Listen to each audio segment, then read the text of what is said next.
Bienvenue à votre émission 5 minutes avec Jésus, présentée par le frère Sam et son équipe. Bonne écoute à tous.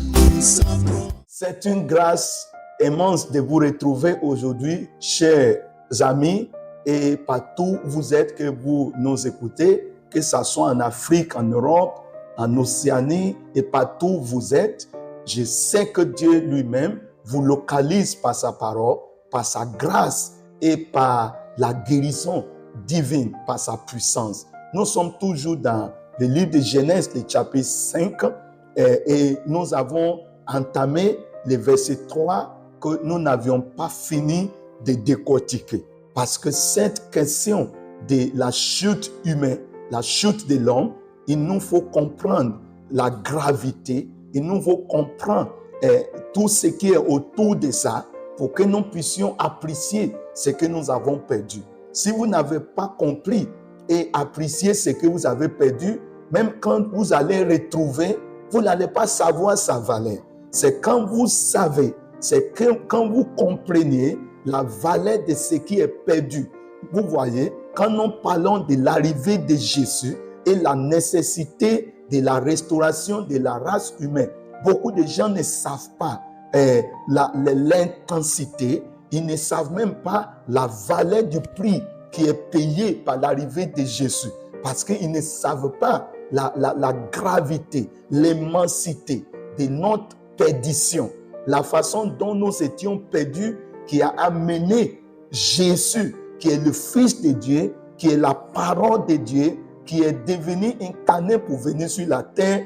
On ne peut pas imaginer pourquoi Dieu peut laisser son Fils souffrir. Celui qui était à 100% Dieu, être frappé, être craché dessus. Et les gens se demandent, oh mais pourquoi? Pourquoi? D'autres même disent, ni sa mort et sa résurrection. Parce qu'ils ne savaient pas que nous avions été mis dans une situation très très grave à gérer. Si ce n'est pas la sagesse de Dieu, l'homme allait rester éternellement perdu dans la souffrance éternelle.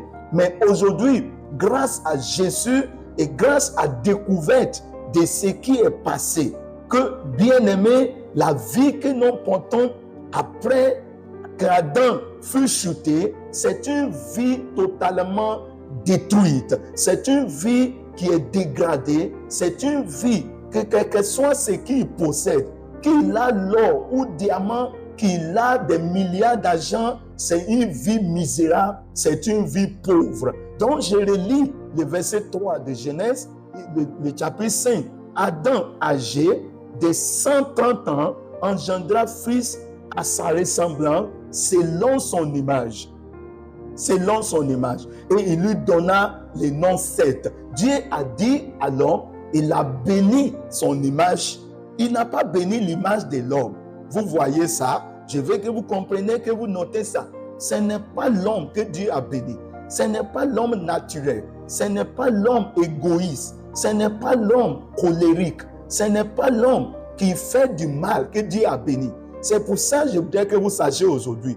Ce n'est pas parce que vous avez des emails que vous êtes béni. Ce n'est pas parce que vous avez des grands diplômes que vous êtes béni. Ce n'est pas parce que vous avez l'argent rempli dans les banques que vous êtes béni. Ce n'est pas parce que vous êtes pauvre aussi que vous n'avez rien, que vous êtes béni. Ce n'est pas parce que vous n'avez rien à manger que vous êtes béni. Vous êtes béni parce que vous portez Dieu. Vous êtes béni parce que vous êtes à son image. Vous êtes béni parce que vous êtes à sa ressemblance.